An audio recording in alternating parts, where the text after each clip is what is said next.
Hello बच्चों, welcome to my channel learning launch. आज हम शुरू करेंगे क्वेश्चन नंबर 2 से। क्वेश्चन नंबर 2 लिखा हुआ है, find the number of the digit of the square root of the each of the following number without any calculation.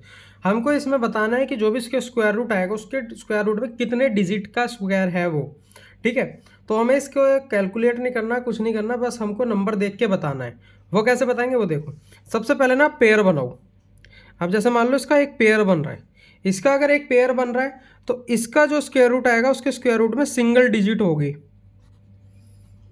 तो वो सिंगल डिजिट का स्क्वायर रूट होगा। अब जैसे यहाँ 144 लिखा है, देखो एक पेयर ये हो गया, ये जो खाली नंबर छूटा है 1, ये भी एक पेयर में काउंट होगा। इसको 0 1 भी कह सकते हैं, 1 बोलो, कोई दिक्कत की बात नहीं है। तो ये मेरे हो जाएंगे 2 डिजिट, ये मेरे हो गए 2 डिजिट।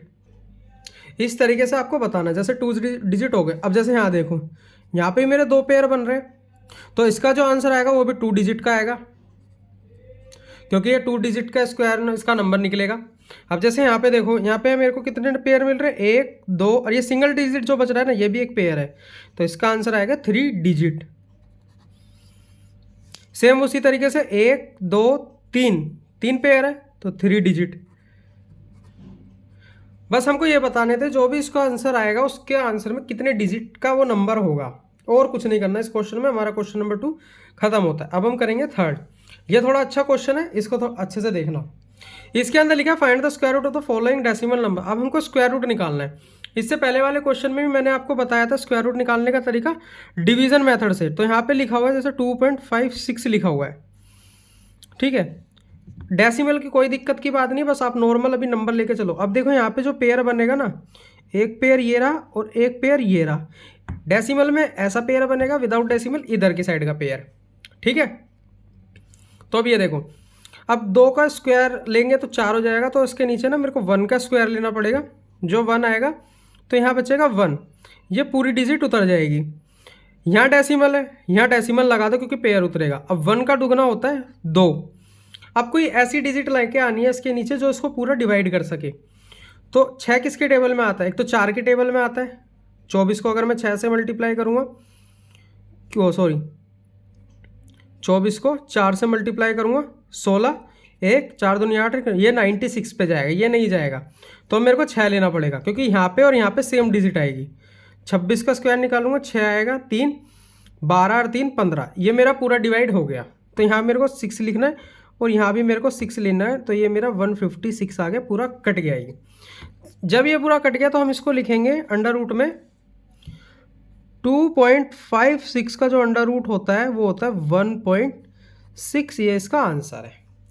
इसी तरीके से हमको बाकी क्वेश्चन करने हैं, बस जहाँ डेसिमल है वहाँ डेसिमल लगाना और कुछ नहीं करना। इसमें 7.29 है। अब हमको इसको डिवाइड करना है, और डेसिमल के बाद इस यहाँ से हम पेयर काउंट करेंगे, डेसिमल से पहले हम इधर की साइड के पेयर काउंट करेंगे। तो यहाँ पे 3 का स्क्वायर लूँगा तो 9 हो जाएगा, तो मेरे को यहाँ 2 का स्क्वायर लेना पड़ेगा जो कि 4 है। अब 3.29 हम यहाँ लिखेंगे, यहाँ पॉइंट लगा लेते हैं। वैसे यहाँ मैंने पॉइंट लगा लिया, यहाँ पॉइंट नहीं लगाना था मेरे को, खैर कोई बात नहीं। 2 का दुगना होता है 4। अब इसके नीचे एक ऐसी डिजिट लेके आनी है जो इस पूरे को डिवाइड कर दे। अब एक किसके में आता है, एक तो आता है एक तो 7 के में और एक 3 के में। अब मेरे को साफ साफ दिख रहा है कि ये अगर मैं 3 से इसको डिवाइड करूँगा, मतलब कि यहाँ 50 भी होता है, 50 से 150 होता है, 150 से तो कम ही आएगा। तो मेरे को इसके नीचे ना 7 लेना पड़ेगा। जब मैं इसके नीचे 47 लूँगा और इसको 7 से मल्टीप्लाई करूँगा, 49 4 7 चौक 28 2 32, तो ये मेरा पूरा कट जाएगा। तो यहाँ भी मेरे को 7 लेना है और ये मेरा आएगा 329, ये मेरा कट गया। जब अब इसको हम लिखेंगे 7.29 का जो मेरा स्क्वायर रूट आया वो आया 2.7, इस तरीके से। चलो अब इसके बाकी के पार्ट देखते हैं। ये हो गए मेरे 2 पार्ट। थर्ड पार्ट देखते हैं इसका। यहाँ लिखा है 51.84, इसमें भी ये 2 पेयर है। अब इसका इससे छोटी डिजिट होती है 7, क्योंकि 7 का स्क्वायर जो होता है हमारा 49 होता है। तो यहाँ मेरा बचेगा 284, क्योंकि इसमें हम पेयर ही नीचे उतारते हैं। 7 का दुगना होता है 14।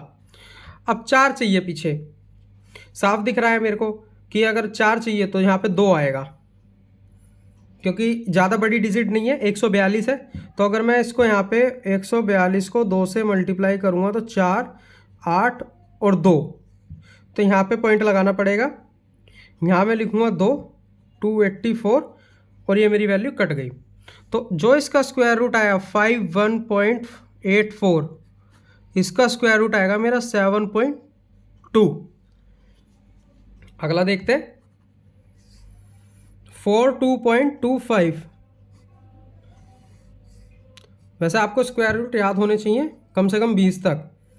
तो अब यहाँ देखो, यहाँ किसका स्क्वायर बनेगा, 7 का स्क्वायर तो जाएगा नहीं, यहाँ पे आएगा 6 का स्क्वायर, 36, 4 2 6, 6 2 5।